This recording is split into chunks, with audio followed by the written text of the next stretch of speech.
ተመልካቾቻችን የመሴሾ ነው። መሴሾ በአባይ ቲቪ እና በመሴሾ ዩቲዩብ ቻናል የሚተላለፍ የምሽት የመዝናኛ ፕሮግራም ነው። አሁንም ቀጣው ፕሮግራማችን የእንግዳ ፕሮግራም ይሆናል።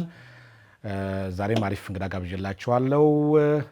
የዲቦራ ፋውንዴሽን ስራ አስኪያጅ ሆና እየሰራች ትገኛለች። በቅርቡም ደግሞ ስለ አባቷ መጽሐፍ ጽፋለች። ያው እንግዲህ አባቷ መጽሐፉን ሳያውቁ ሰርፕራይዝ አድርጋቸዋለች። የአንጋፋ ፖለቲከኛ ልጅ የአባዱላ ገመዳ ልጅ ቤኪ አባዱላ የመሴሾ የክብር እንግዳ ናት። ስለ አስተዳደጓ፣ ስለ ህይወቷ፣ ስለ መጽሐፉም ላውጋት ዛሬ የመሴሾ እንግዳ አድርጊያታለሁ። እስቲ በክብር ተቀበላት። እንኳን ደህና መጣሽ። ሰላም ነሽ? ቤኪ እንዴት ነሽ? ሰላም ነሽ? በድጋሜ እንግዲህ አንድ በዲቦራ ፋውንዴሽን እዚህ ጋብዤሽ ነበረ በደንብ ፋዘር ሲመጡ አባትሽን ሰርፕራይዝ አድርጊያሻቸው። በጣም ይሄ የሚጻፍለት ሰው ሳያውቅ መጻፉ መጀመሪያ ሳይሆን ይቀር ይሆናል አይደለ? በሰርፕራይዝ መጽሐፍ ሰርፕራይዝ በጣም በእርግጠኝነት ይሆናል። ቤኪ አባቷን ሰርፕራይዝ አድርጓል። ሲሞራል ነስታት እንግዲህ ዛሬ የጋበዝኩሽ ያው ስለዚህ እናወራለን። ግን አባቷን ሰርፕራይዝ የምታደርግ ልጅ ከአባቷ ጋር በጣም ቀርባ ያደገች ልጅ ማን ናት? ፕሮፋይሏ እንዴት ነው? እንደው ስለ ቤኪ ምን ያህል ሰዎች ያውቃሉ ብዬ ስላሰብኩ እንደው እግረ መንገዴን ልጋብዝሽ ብዬ ነው። አመሰግናለሁ። ሰርፕራይዝ ላይ በጣም ተገኝቼ በጣም ትልቅ ፕሮግራም ነበረ። በጣም ደስ የሚል ነበረ። በጣም ደስ በሚል ሁኔታ አለፈውልን። እስቲ ቪዲዮን ቀንጨብ አድርገን ተመልክተን እንመለስ ይቻላል። የአፍሮ ፀጉር ጥቁረት ይገርማል፣ የገጽ ማማር ወንዳ ወንድነት ጌትዬ የጥርስ ድርድር አንተ ባታወራው ባይቀና ምስልህም ያወራል። ከባድ ነበረ። ምን የተሰማሽ ስሜት? ሰርፕራይዝ ካረግሽ በኋላ የተሰማሽ ስሜት? አሳዘኑኝ። ሳያቸውን ባቸው ሲመጣ ሲያለቅሱ ነው በጣም አሳዘኑኝ እና ደስ አለኝ ለነሱ እና ምንም አለመጠበቃቸው በቃ ምንም ነገር አለማሰብ እርግጠኛ ነኝ ስለ ምንም ነገር አላወቅም። ምንም አልጠረጠረንም። ምንም ፎቶ የ10 ዓመት ፎቶ እንነሳ ብለሽ ነው? የቤተሰብ ፎቶ የለንም ሁላችን ሙሉ ቤተሰብ በተለይ አዳዲስ ታናናሾች ከተወለዱ በኋላ። ስለዚህ እኔ ነኝ ደግሞ ሁሌ የዛሬ 10 ዓመት የተነሳ ነው እኔ ነኝ በግድ እንነሳ ብዬ። ስለዚህ በዚህ ስለሚያውቁኝ አመኑኝና ያንቺ ነገር ያንቺ ጣጣ ያልቅም ምናምን እየተባለ እንግዲህ ያው ሰው ነው በጣም ትልቅ ሰዎች ይጠሩት። እንደው ምናልባት እንደ ስልክ ደውለዋል መንገራቸው። በጣም እየለመንኩ ነው በቃ እንዳትናገሩ እሺ ስል እንደውም እየተቆጣው ነበር።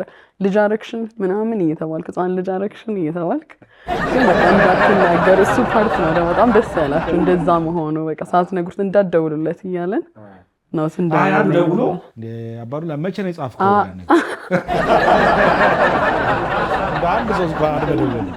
አንድ ኢንተርቪው ከተደረገ በኋላ አንድ ሰው ከዛም ቆይቶ የዛሬ 6 ወር ምናምን ያደርግነው ይሆናል እና እሱ የዛሬ 1 ወር አገኘው አባቢንና ልጅህ እኮ ደውላ ኢንተርቪውስ አለው። ዛን አባቢ ቤት ሲመጣ ጠየቀኝ ምንድነው ሲለኝ አይ አንድ ዶክመንተሪ የሚሰራለን ከራሻ ቲቪ ጋር የፋውንዴሽን የለአርቲ ሚዲያ ነው ወዲያው በቃ ምን ተዘጋግረናል ተዘጋጅተንበት ነበርና ምንድነው ምን መልሰው እንዲ ከመጣ እንኳን ስለ ለአርቲ ሚዲያ ምናምን ቢየው በቃ አለፈ ወይ ነው እንዴ ምናምን ብሎ ተረሳ ሊነገረው ነበረ። ምንሽ በጣም አሪፍ መጽሐፍ ነው ያነበብኩት ነው ባይዘው ወይ እና ይሄ አሁን የአባትሽን ታሪክ ለመጻፍ ሐሳቡ እንዴት መጣ? እንደገና እንደው ሰርፕራይዚንግ ከዚህ በፊት ተጽፎ ስለነበረ ሳቸው ጽፎ የራሱና ይሄ ሐሳብ እንዴት መጣ? ይሄኛው አንድ ጊዜ ቆይቷል። ድሮ የሆነ ቁጭ ብለን እንደዚህ እኮ አባቢ እኮ እንደዚህ ነው ምናምን እያልኩኝ ሳወራ ማንም እኮ እንደዚህ አይነት አባት እንደሆነ ማንም ሳያውቅም የሚል ብዙ ሰው ይሄንን ነው የሚመልስ። እንደዚህ አይነት አባት እኮ እንደሆነ እኛ የምናውቀው ቲቪ ላይ ነው። ቲቪ ላይ ደግሞ በጣም የሚያስፈራ ሰው ነው እናንተ ከምታወሩት አንፃር ማንም አያውቀውም የሚል። ሁለተኛ ደግሞ 60 ዓመታትን ስናይ ስለራሱ አያወራም እዛ ጋር የተፈጠረውን ነገር ነው እንጂ እሱን ኳሊቲ አይናገርምና በጣም ብዙ ሰው እየመጣ ይነግረናል። አባታችሁ እኮ እንደዚህ ያርጉ፣ አባታችሁ እኮ እንደዚህ ብሎ እንደዚህ ጋር አግኝቻው ነበር። አባቤ አብዛኛውን አያስታውሰው እንደዚህ እኮ መንገድ ላይ አግኝቻው እንዲህ ብሎኝ ነበርና እንደዚህ ሆኖ እንደዚህ ሆነን ምናምን እንዲመክሮኝ እንዲያረገንና ይሁሉ ለምንድን ነው በቃ ሳይጻፍ ሳይቀመጥና አባቢም ሳይሰማም ሳያውቀው ለምን ይቀራል የሚልና በዛ ምክንያት እና መጽሐፉን በድብቅ ለመጻፍ ለመወሰንሽ ቢያቅ አንደኛ አይጻፍም ነበር ያወቀ ቢሆን እሱ ለሱ እንደዚህ እንትን አይወድም እንደዚህ እና ብነግረው ወደዚህ አንመጣም አይመስለኝም እንደዚህ በሰርፕራይዝ ድረስ አይመጣም ነበር ያወቀ ቢጻፍ ከዛን በቃ ሳያውቅ ነው መሆን ያለበት የሚል ውሳኔ ወሰንንና ሳያውቀው ደግሞ ሲሆን ደስ ይላል አውቆት ቢሆን በዚህ ልክ ደስ የሚል ነገር አይሆንም ይበቃኛል ችግር የለውም ሰው እንዲናገራፍ ልጅ ይችላል እንደዛ አይነት ጸባይ ነው ያለው አባቢ እንኳን አልሰሙ በደንብ ትክክለ ሰርፕራይዝ ትክክለ ተገቢ ነው በቃ ግዴታ ሰርፕራይዝ ባይሆን እንደዚህ አይፈቅዱልኝም እሷም እናቴም አባቴም እንደነ ነገር ስለማይወዱ አይሳካም ነበር ለቤኪ እንደው መጽሐፉን ስትጽፊ በጣም ያስደነገጠሽ ያሳቀሽ ወይም ያስለቀሰሽ ክፍል አለ ያው ብዙ ታሪክ ነው ያለው ብዙ እኛ በኢንተርቪው ያገኘናቸው ብዙ ታሪኮች አሉ የገረመን ለካስ በዚህ ጊዜ እንዲህ ነበር እንዴ ያልነው ለምን እኛ ልጅ ሆነን እሱ ከፍተኛ ባለስልጣን ሆኖ ብዙ ነገር ነው ያሳለፈው እኛ ግን ቤት ውስጥ አንድም ነገር አናቅም ነበር ቤት ሲመጣ በጣም እየሳቀ በቃ ኖርማል ህይወት ነው ስንኖር የነበረውና ይሄ ገርሞኝ በቃ መጽሐፉን ሲጻፍ ደግሞ የሱን ማንነት ነው በቃ በደንብ ያወቅኩበትና ደስ ይላል በጣም ያሳቀሽ ቦታ አይደል አሉ ብዙ ታሪኮች አሉ አንደኛው ግን ትዝ የሚለኝ አንድ ሰው ኢንተርቪው ሲደረግ ሰይፉ የሚባል አለ ፋውንዴሽን ሲቋቋም ሎየር ነው ከአባቢ ጋር ደግሞ ፓርላማ የሚሰራ ነበርና እንደዚህ ፓርላማ ላይ ስብሰባ ነበራቸው ስለ ህግ እየተወራ ነው በጣም ህግ አማካሪዎች ቁጭ ብለው ነውና የሆነ ህግ አይካተት የሚል አይነት ኮንቨርሴሽን ነበርና እሱ ላይ ግማሹ ይሄ እኮ ማዘር ሎ ነው እንዴት አድርገን ነው የምንቀይረውስ እንዴት አድርገን ነው እንትን የምንለው እያሉ በጣም ብዙ ይከራከሩ ነበርና አባቢ ማዘርም ይሁን ፋዘርም ይሁን አርግዝ ነገር ምን መልስ መልሶላቸዋልና እንደዚህ አይነት ገጠመኞች መጽሐፉ ያጠነጠነው የሆነ በጣም ፍሬንድሊ የሆነ መጽሐፍ ነው ለማንበብ በቃ ደስ የሚል ያልታየ አባቢን ሳይድ የሚያሳይና አባቢ ደግሞ ብዙ ቀልዶች የሚቀልድ ሰው ነው በቃ በጣም ቀልደኛ ነው በጣም ሳቂታ ነውና ሰዎች የሚያስታውሱን ነገር ብዙ ነገሮች ተካተዋል ሰው እኮ ስለራሱ ብዙ አያስታውስም ትክክል እውነት ነው ዋው በጣም ደስ ይላል እስቲ እንደው ስለ አንቺ እናውራ እና እስቲ አንድ ፎቶግራፍ እንይ ቤኪ የትኛዋ ናት ቤኪ ወደዚህኛው የትኛዋ እንትና ናት ታናሽ ሶሬቲ ናት ቤኪ እንዴት ነው ምን አይነት ልጅ ናት እስቲ በልጅነቴ ያው በጣም እንደዚሁ ነበርኩኝ በቃ ለቤቱ ብዙ ነገር የኖርኩ ነበር በቃ ከአባቢም ጋር በጣም ቀረቤታ ነበረን እና እንደ ታላቅ ያው ሴት ሆነ ታላቅ ስትሆን ሁሌ ቤት ውስጥ ትልቅ ነህ ልጅም ሆነ ትልቅ ነህ እንደ ትልቅ ነው የምትታየውና ያ ነበር የኔ ልጅነቴ ላይ ከዛን ደግሞ ቤት ውስጥ እኛ ጋር ስናድግ በጣም ብዙ ሰው ነው ያደገው ከገጠር የመጣ ሰው በቃ ቤታችን ሁሌ ሙሉ ነው እና እሱ አሁን ያለንን ፐርሰናሊቲ እሱ ያመጣው ይመስለኛል የኛ በጣም ሰው ጋር ነው ያደግነው ብዙ ነገር ከዘመድ አዝማድ ባሻገር ደግሞ ያው አባቢ ከፍተኛ ስራ ኃላፊ የነበረ ጥበቃዎች አሉኛ ቤትና እነሱም በጣም ብዙ 10 12 ድረስ እነዛ ወንድሞቻችን እንደሆነ ነው የምናውቀው ቤት የሚመጡ ደግሞ የሚያግዙ ሰራተኞችም እህቶቻችን እንደሆነ ነው የምናውቀው ሌላ በቃ ከዚህ ውጪ የምናውቀው ነገር የለም እንደ ወንድም እንደ እህት በቃ አብረን እየበላን አብረን እየጠጣን ነው ይኖርነውና ከብዙ ሰው ጋር እንዲህ ሲቆጠር 30 ሰው የሚደርስበት ጊዜ ያለኛ ቤት ማለት ነው እና ያሁን ያለንን ማንነትም ብዙ ነገር እሱ ያመጣ ይመስለኛል አብሮ ከሰው ጋር ማደጋችን በቃ መደበኛ ኖርማል ቻይልድሁድ መኖሩ ያባቢ ከፍተኛ ስልጣን እንዳለው ነው ያወቅኩት አሁን በቃ ካደኩ ነው እንጂ አባቢ ምን እንዳንድ አባት አሁን እናቴ ራሱ ይሄ ቢሮ ሄዳ ፓርላማን ሄዳ ምናምን የማየት አታይምራ በቃኛ አባቢ ዛ ነው እኛ እዚህ ነን በዛ ልክ ነው ያደግነውና በትምህርት እንደዚህ አይነት ነገር በጣም ሲሪየስ ነው እኛ ቤት የነበረው ህግና ደንብ እኛም የትም መሄድ አይፈቀድልም እንደሚኬድም አናቅም የትም መሄድ በቃ ምንም ቤት በቃ ትምህርት ቤት ነበር ኑሯችን ቅዳሜ እሑድ መጣ ቤት ውስጥ ነን በቃ በጣም እስክናድግ ዩኒቨርሲቲ ስንገባ ነው በቃ ወደ ዩኒቨርሲቲ ሄድኩት እንጂ የቤት ውስጥ ኑሮ ነው የነበረን ምን አይነት ልጅ ነሽ? አረባሽ ነሽ? ዝምተኛ ነሽ ወይስ እኔ አስተባባሪ ነሽ? አስተባባሪ ዝምተኛ አልነበርኩም። በቃ ቤት ውስጥ በጣም እንድንጫወት እንድንስቅ ማድረገው እኔ ነኝ። በቃ ብዙ ነገር በቃ ደስ አይለኝም፣ ዝም ነገር ደስ አይለኝም። በጣም ማውራት መጫወት ወዳለሁ ቤት። በዛን ልክ ደግሞ ኃላፊነትም በጣም ብዙ ኃላፊነት ለእኔ ይሰጠኛል። አሁን በኤግዛምፕል ዲቦ የሴት የመጀመሪያ ልጅ ነሽ አይደል? ትክክል። ከኔ በላይ ወንድ ነው። ዲቦ አሁን ለሕክምና ዲቦ ከተወለደች በኋላ ብዙ ነገር ነበር ቤት ውስጥ እኛ ብቻችን የመሆን አጋጣሚ። እንደውም እዚህ መጽሐፍ ላይም አለች ፍቅርተ ያሳደገች እናት። እኔም እዛ ፕሮግራሙ ላይ ስፒች ላይ ጠቀስኳት እና ከእሷ ጋር ሆነን ሙሉ ቤቱን በቃ አስቤዛ ምንም ይሄ ማውራ በቃ 13-14 ዓመቴ ላይ ሆኖ እንደነዚህ አይነቶችን ኃላፊነቶች ወስድ ነበር እና ግን ደስ ብሎኝ ነው እነዚህ ነው የማደርገው። አሁን በልጅነትሽ ያው የባለስልጣን ቤት መሆኑ ምናምን አይገባሽም። ግን አሁንሽ ስታስቢው የባለስልጣን ልጅ ሆኖ ማደግ ምን ይመስል ነበር? ምንም ኖርማል፣ ምንም በቃ ኖርማል ነው። ስናድግም እኔ አሁን ሙሉ ስሜን መናገር በቃ በጣም አስፈላጊ የሚጠየቅበት ሊሞላ ፎርም ላይ ካልሆነ ቤኪ ብዬ ነው የማቆሙ እዛ ጋር። አባቢም እንደዚህ ምን እንዳለ አልነገረንም። ከስሙ ጀርባ ምን እንዳለ ምን ያህል ግዙፍ እንደሆነ ምንም ነገር በቃ እዛ ትምህርት ቤት ውስጥ አባቴ ባለስልጣን ነው ምናምን ብላችሁ አውርታችሁ በጣም ከባድ እንደዚህ አይነት ማይንድ ሴት አልነበረንም። አባቢም በዛ ልክ አይደለም። እናቴም በቃ ምንም አናቅም በዚህ ልክ ቤት ውስጥ እንደነገርኩ ከሁሉም ጋር አብረን እኩል በቃ እየበላን ኖርማል አባትና እናት ናቸው። ምንም መረጃ የላችሁም። ግን ቤት ውስጥ ያጠበቃ ሲኖር ወታደር ሲኖር ምናምን የምትገምቱ ነገር እንደዛማ ያው እናውቃለን እኮ ግን በቃ ይሄ ወጥቶ ግን እኔ እንደዚህ ነኝ የአባዱላ ልጅ ነኝ እና እንደዚህ ልሁን ምናምን እንደዚህ አይነት ነገር የለም ነበረ። ምንም የተለየ ነገርም የለውም። ትክክል። አይ ሰው የባለስልጣን ልጅ ባለስልጣን ቤት ውስጥ ምናምን ትንሽ ለየት አድርጎ የማሰብ ነገር ሊኖር ይችላል።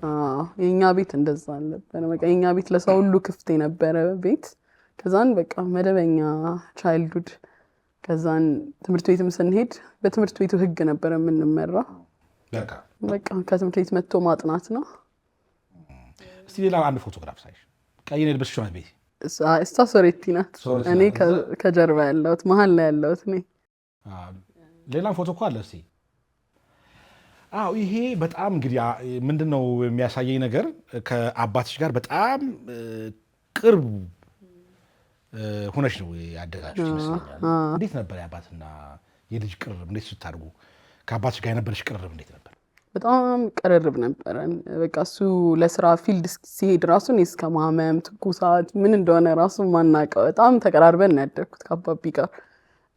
ከስራ ሲመጣ በቃ ከኛ ጋር ቁጭ ብሎ ስራ የተፈጠረውን ይነግረናል። እኛ ደግሞ ትምህርት ቤት የተፈጠረውን ነው የምናወራው። በቃ በተቻለን መጠን እሱ ጊዜ ለኛ ለመስጠት በቃ አድርጓል የተቻለውን። ለምን መማር እንዳለብን በስርዓት የነገረን፣ ለምን መስራት እንዳለብን በስርዓት እየነገረን ያሳደገን እና በጣም ጥሩ አባት ነው እምልሽ። በተለይ አሁን ከአባትሽ ጋር ለግንኙነት ከልጅና ከአባት ልጅና አባት ካለው ቅርብ በላይ ነው ወይስ ከጓደኝነት እንደ ጓደኛ ነው? እንደ ጓደኛ ነው። እንደ ጓደኛ በተለይ ደግሞ አሁን እኛ ራሳችን አግብተን ወልደን ደግሞ ሲሆን በጣም ጓደኛ ሆነን ለምን እኛ ልክ ለልጆቻችን የምናስበውን ስናይ እነሱ ለካስ እንዲህ ነው እያሰቡልን የነበረው የሚለውም መጣ። እንዲህ ነው የሚጨነቁልን፣ እንዲህ ነበር ለካስ የሚያስቡልን የሚለውም። ከዛን ደግሞ አሁን ስላደግንም ችግርም ጭንቀትንም አብረን ነው የምንካፈለው፣ ደስታንም አብረን እንደምንሆነው። የሆነ ነገር ቢያስጨንቀው አባቢ እኔን ነው የሚያማክረኝ። ከዛን ደግሞ ያው ዲቦራ ፋውንዴሽን ደግሞ ከምነግር በላይ አቀራረበን። ዲቦራ ስገባ እንደተመረቅኩ ነው የገባሁት። እንደተመረቅኩ ዝም ብዬ ደግሞ አይደለም የገባሁት። የዛኔ ዲግሪን ያስኩኝ አይቲ ፖዚሽን ነው የሰጡኝ። በቦርድ ነበር የሚመራው፣ አሁን በጀነራል አሰምብሊ ሆኗል። የኔ አይቲ እውቀት ለፋውንዴሽኑ ይመጥናል ወይ ብዬ ተመዘነ። ፈተና ተፈተንኩኝ። ስራ አስኪያጁ ፈቅዶ አስገባኝ። እዛም በአይቲ ወደ 2 ዓመት አካባቢ አገልግዬ ወደ ምክትል ስራ አስኪያጅ የዛኔ አልነበረም ስትራክቸሩ ላይ የፋውንዴሽኑ ነው።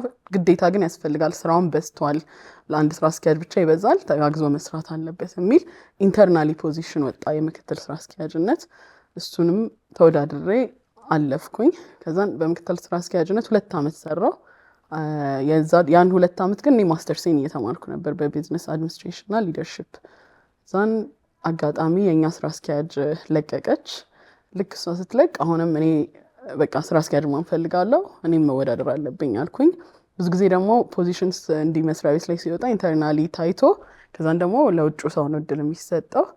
ቦርዱ ገመገመ መዘነ እና በዛ በ4 ዓመት ውስጥ ምን ሰራችሁ ተብሎ ኢቫሉዌሽን ተሰጠ። እሷ ከመጣች ምን ለውጥ መጣ ፋውንዴሽኑ ላይ፣ ምን ያህል ታታሪ ናት፣ ምን ያህል ህጉን ስታከብራለች የሚል ታየ። ልክ እንደተመረቅኩኝ አጋጣሚው ተገጣጠመና ወደ ዋና ስራ አስኪያጅነትና የቦርድም ሴክሬታሪ ሆኜ እያገለገልኩ። ስለዚህ በአይቲ ዲግሪሽን ወስደሻል፣ በቢዝነስ አድሚኒስትሬሽን ደግሞ ማስተርስ። ለቤኪ ስለዚህ ዲቦራ ፋውንዴሽን የተማረ ስራ አስኪያጅ ነው ያለው። ግድ ነው። በጣም ደስ ይላል። እና አባትሽ በህይወትሽ ላይ ያሳደሩ ትልቁ ተጽዕኖ ምንድን ነው? ትልቁ ተጽዕኖ በቃ ህይወት ካልተማርክበት ማንም የሚደርስልሽ ሰው የለም ነው።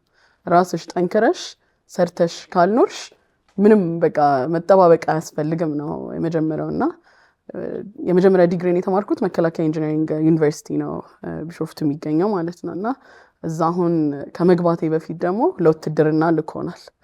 ያንን ያደረገው እሱ እኛ ጠንካራና በቃ በራሳችን መተማመን እንድንችል ብዙ ነገሮችን እንድናውቅ ነው።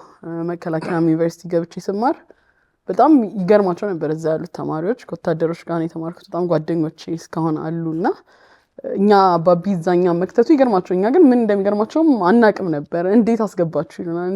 ገባን በቃ እየተማርን ነው እንደዚህ ነበር የምንመልሰው። እና ያ ሁሉ ጥንካሬን እና በጣም በቃ ህይወት ላይ እድሜያችንን ተጠቅመን ወጣትነታችንን ተጠቅመን መስራት እንዳለብን አሁን የሰራው ነው እንደሆነ በኋላ የሚከፍለን እና በወጣት ሆነ ብዙ ነገር አለ የሚያስደስትህ፣ መዝናናት፣ መጫወት ምናምን ልፈልግ ይችላል። ግን ጊዜው እንዳልሆነ አሁን የለፋሽበት ነው በኋላ የሚከፍልሽ ይለኛልና እኔም በቃ ለአባቢ የእሱ ጥሩነት ነው አሁን በቃ እያኖረ ያለው ድሮ የሰራው ጥሩነት እና ይህንን ያስተማር።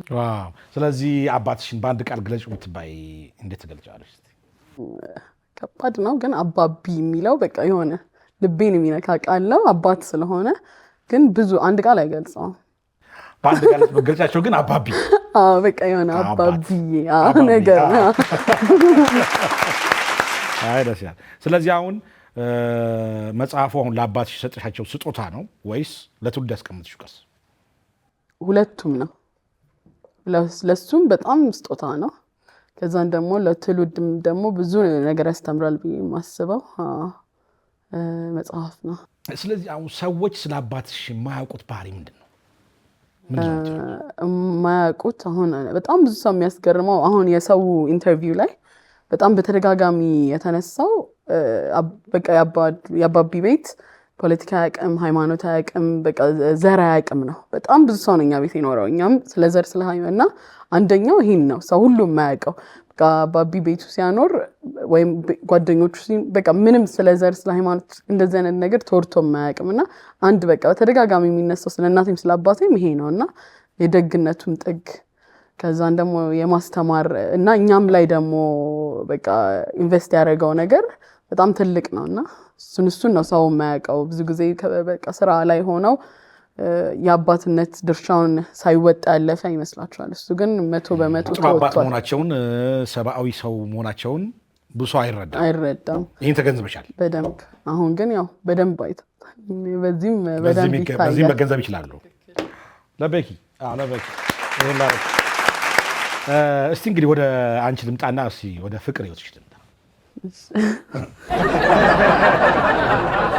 ባለስልጣን ይጠይቅ እስቲ እንዴት ነው የፍቅር ህይወትሽ የሚጀምረው? ከየት ነው? አሁን ወደ 7 ዓመት ሆነን እኔና ባለቤቴ ከተዋወቅን። ብርሃነ መስቀል ይባላል፣ ብሬ ነው የምንለው። ስንተዋወቅ አጋጣሚ ነው የተዋወቅነው።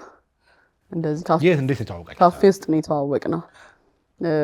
በቃ የእሱም ጓደኞች ነበሩ፣ እኔ ደግሞ ከጓደኞቼ እና ከከዝኔ ጋር ነበርን።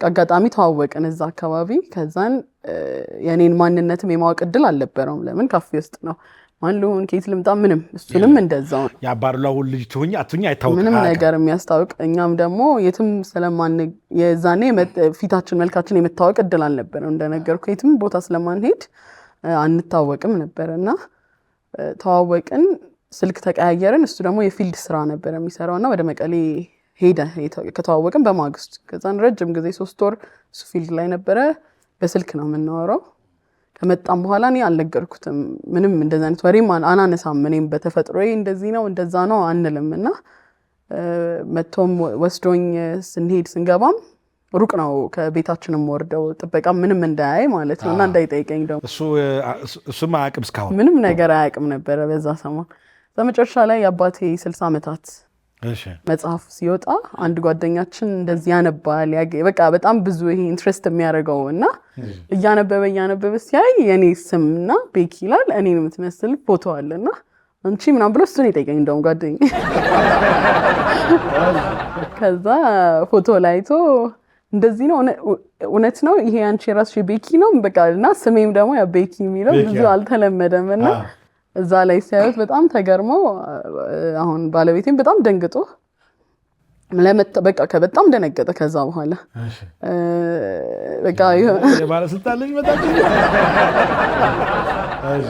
ከዛን በጣም ከመደንገጡ የተነሳ እንዴት ወደ ቤተሰብ እንደማስተዋውቀውም ግራ ገባኝ እኔ ለምን በቃ አባቢን ይፈራል እሱ በጣም ጨዋ በጣም ደስ የሚል ሰው ነው ባለቤቴና አሁን ጓደኛ ሊሆኑ አሁን ያው እንደዚህ ፍሬንድ ሊሆኑ ከዛን አንዴ ኑ ቤቴን ላሳያችሁ ማንም የለም አልኳቸውና እሱ ጓደኞቹ ምናምን ሰዓት ላይ ነው ኑ ብዬ እነሬን እና አባቢን እናቴን ሬን ነው የምላት ኑ ተደበቁ አልኳቸው ተደብቀው እነሱ እንዲበርና በር ጀርባ ተደብቀው ኑ ላሳያችሁ ምናምን በግድ ነው አስገብቼ ልክ እንዲበር ላይ ሲገቡ ያዘህ ምናምን ብለው አስደነገጡ እንደዛ ነው ያስተዋወቅኳቸውና ከዛን በቃ ኑ ምሳ ብሉ ተባለ በጣም ነው የደነገጠው በጣም ከዛን ተቀመጡ ብሉ ምናምን አላቸው እሱም አባቢም ከዛ ማነጋገር ጀመረ ማዋረድ ጀመረ መጽሐፍ ይወዳል አባቢ የመጽሐፍ ክፍሉን ወስዶ አሳየው ያለውን መጽሐፍና እንካሂና አንብብ ብሎ ሰጠው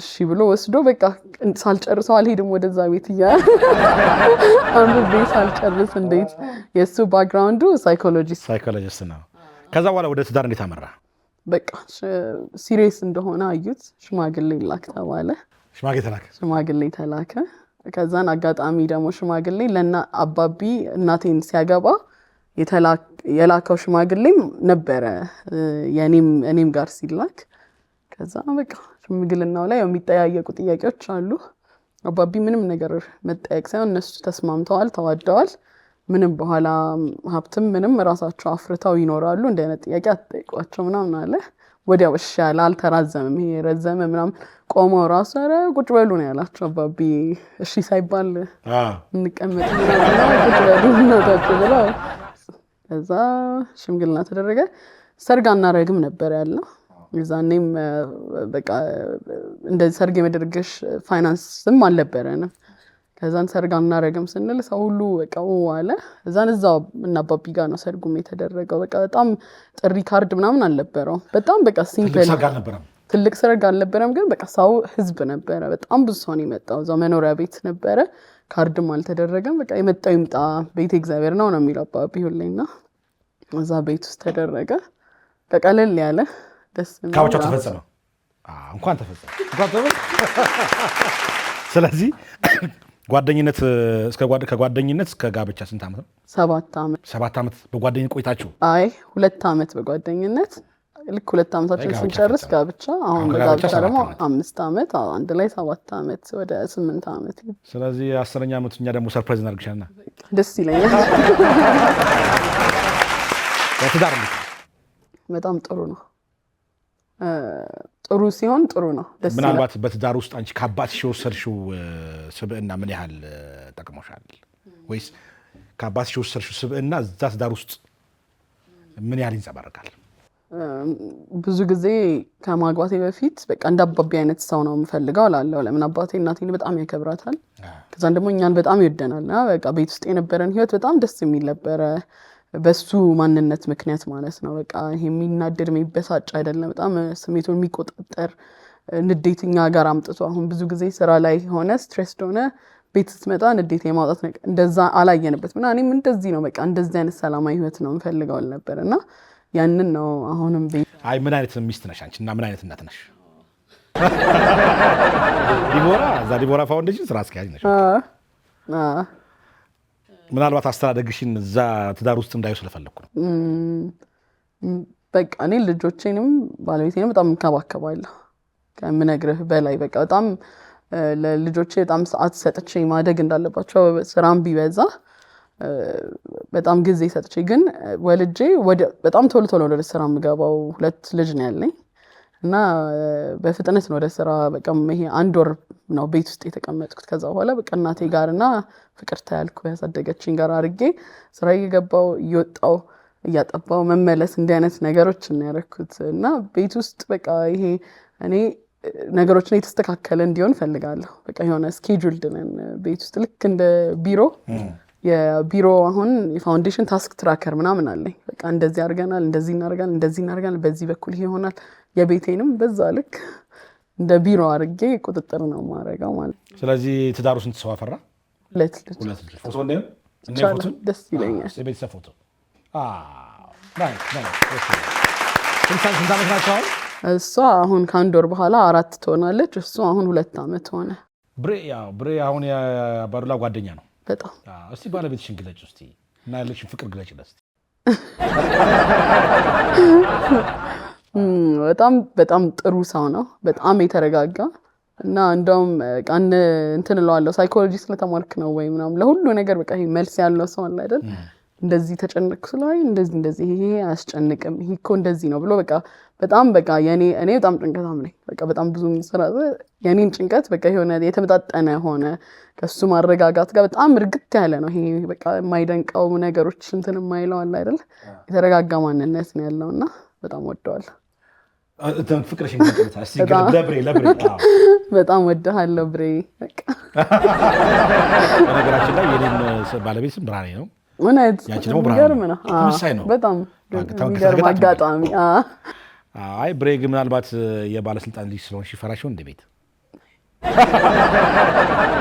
አሁን እሱ ነው ልጅ በጣም እሱ ነው የበለጠ የሚወዱት አሁን የሚመስለኝ ራሱ። ስለዚህ የአባዱላ ልጅ ስለሆነ እሱ ተፈሪ ይሆን አንቺ? በቃ በለው። ደስ ይላል። ቤኪ አሁን ወደፊት ህልምሽ ምንድን ነው? አንደኛ ህልሜ ዲቦራ ፋውንዴሽን በጣም ትልቅ እና ሁሌ የምናወራው አለ ሴንተር ኦፍ ኤክሰለንስ መሆን አለበት በኢትዮጵያ ሳይሆን በአፍሪካ እና በቃ እሱ ነው ዋነኛ ህልሜ። በጣም ህልሜ ነበረ ደግሞ አባቢን ማስደሰት ነበረ፣ እሱ ተሳካ። ስለዚህ ወደ ሁለተኛ ህልሜ ወደ ዲቦራ ፋውንዴሽን። በጣም የምትወጂው ነገር ምንድን ነው? አንድ ያልነገርኩ ግን ነገር አለ። ኮምፒውተር ነው የተማርኩት ብያለሁ ዲግሪን እና የአይቲ ካምፓኒ መስርቻለሁ ከፓርትነሬ ጋር። በጸሎት ትባላለች። 2-3 ዓመት ሊሆነው ነው ካምፓኒው እና እሱ ስራዬን በጣም ነው የምወደው። ሶፍትዌሮች ዴቨሎፕ እናደርጋለን እና ሶፍትዌሩን ወደ ስራ እናስገባለን እና ያንን ማድረጌ ደስ ይለኛል። በቃ ሁሌ ተምሬ በተማርኩበት ሳልሰራ አባቢም በቃ በተማርንበት እንድንሰራ በጣም ያበረታታናል እና ይሄን የአይቲ ካምፓኒ ወደ 70 ሰራተኛ አለው እና ጥሩ ስራ ይሰራል። ስለዚህ አይቲ ያስደስትሻል? በዲግሪ የተመረቅሽበት አይቲ ነው። ስለዚህ አንድ ካምፓኒ አለሽ በዛ። ስለዚህ ደስተኛ ነሽ በዚህ? በጣም ደስተኛ ነኝ። ወደ ፋውንዴሽኑ ስራ እንጣና አሁን ፋውንዴሽኑ መምራት ምን ያህል ኃላፊነት ይጠይቃል? በጣም ብዙ ኃላፊነት ይጠይቃል እና በዛ ነው ልክ ደግሞ በጣም ደስ የሚል ስራ ምለው ፋውንዴሽኑ ላይ የምሰራው ስራ በቃ ልቤን የሚያስደስት ስራ ነው። በዛ ነው ልክ ደግሞ አስጨናቂ ነው። ፋውንዴሽኑ በቃ የሚጠበቅበትን ደረጃ ለማድረስ እና ያለውንም ኳሊቲ ለማስጠበቅ ብዙ ስራዎችን መስራት ይጠበቅብናል። እንዳልኩ ደግሞ ኢንተርናሽናል ሪኮግኒሽን አግኝቶ ኢንተርናሽናል ፈንዲንግ ማግኘት አለበት። አሁን አብዛኛው ሀገሪቱ ውስጥ ባለ እርዳታ ነው የሚተዳደረው ፋውንዴሽኑ እና በእነዚህ አማካኝነት በቃ ብዙ ስቴጆችን አሁን ራሻ እንደዚሁ ጋብዛውኝ በራሽን ካልቸራል ሴንተር ፋውንዴሽኑ ወክዬ የተናገርኩበት ነበረ። ከዛን ደግሞ አሁን በቅርብ ሳውዝ አፍሪካም የፎርብስ የሚባል ሊዲንግ ወመን ሰሚት ላይ እዛም ፋውንዴሽን ወክዬ የተናገርኩበት አጋጣሚ ነበር እና አላማችን እኛ በቃ ፋውንዴሽኑ ልክ እንደነ ዩኒሴፍ አይነት ግዝፈት ኖሮት እና በጣም ተደራሽነቱን በዛ ልክ ሆኖ አሁን ያለን ተቋም የዋናው ቢሮ አለ ለገጣፎ ያለው ሴንተሩ አለ ቪሌጅ ዲቦራ ቪሌጅ የምንለው። ከዛም ቡታጅራ ላይ ብራንች ከፍተናል። አሁን ቀጥሎ ሀረር ነው ምንከፍተው በቃ በአንድ ወር ውስጥ እንከፍተን እና እንደዚህ አድርገን ኢትዮጵያ ላይ በሙሉ ኖረን ለልጆቹ ተደራሽ መሆን መቻል አለብን። አሁን ብዙውን ሰርቪስ የሚያገኘው እኛ አካባቢ ያለ ሰው ነው ለመምጣት የሚመቸው። አብዛኛው ቤተሰብ ደግሞ ቤት ቀይሮ ለገጣፎ የሚገባል ለልጅ ብለው ማለት ነው እና እኛ እነዚህን በቃ ሌላ ክፍለ ሀገር ያሉ በጣም ከብዙ ክፍለ ሀገር ይደወልልናል። እኛ እኮ ቀረን ለምንድን ነው እኛን የምንረሳውና ያንን ጥያቄ መመለስ እንፈልጋለን። ከዛን ትልቁ ስራ በፋውንዴሽኑ የምንሰራው ስራ ማስያዝ ነው። ልጆቹ እነዚህ ዳውን ሲንድሮም ያለባቸው ልጆች ስራ መስራት ይችላሉ እና ህይወታቸውንም ማቅለል ነው የምንፈልገው። ስራ እየሰሩ ደሞዝተኛ ሆነው ቤተሰቦቻቸውንም እያገዙ ለሀገሪቷም ደግሞ አምራች ዜጋ ሆነው መሆን ይችላሉና እሱም ላይ በጣም ትኩረት አድርገን መስራትና የህዝቡ እገዛ የምንፈልገው የተቋማቶችን እገዛ ብቁ ሆኖ ከሰለጠኑ በኋላ እነዚህ ልጆች ወደ ስራ የማስገባት ስራ ከገቡ በኋላ ደግሞ በቃ መስራት ይችላሉ። በጣም ታማኝ ጎበዝ ናቸው። የሆነ ግን ውስን ስራና ስልጠና ነው የሚፈልጉት እገዛ። ልክ አሁን ሌላ አይነት ዲስኤቢሊቲ ያለው እድል ይሰጠዋል በየድርጅቱ። ግን የአእምሮ እድገት ውስንነት ሰው እንዴት እድል መስጠት እንደማይችል ስላላወቀ ነው እድሉን የማይሰጣቸው እና እኛ እነዛን ተቋማቶች እያሰለጠንን እንዴት ነው እነዚህ ልጆች ማሰራት የምንችለው የሚለው የእኛንም ልጆች ደግሞ አሰልጥነን የማስገባት አቅም አለን። በጣም ብዙ ስራ ፈላጊ አለ አሁን በስራችን እና እንደዚህ በዛኑ ልክ ደግሞ በጣም ብዙ ስራ ያዙአሉ ራሳቸውን የቻሉና እሱን ማስፋፋት። አው ሰዎች ስለ ዲቦራ ፋውንዴሽን እንዲያውቁ የምትፈልጊው ነገር ምንድነው?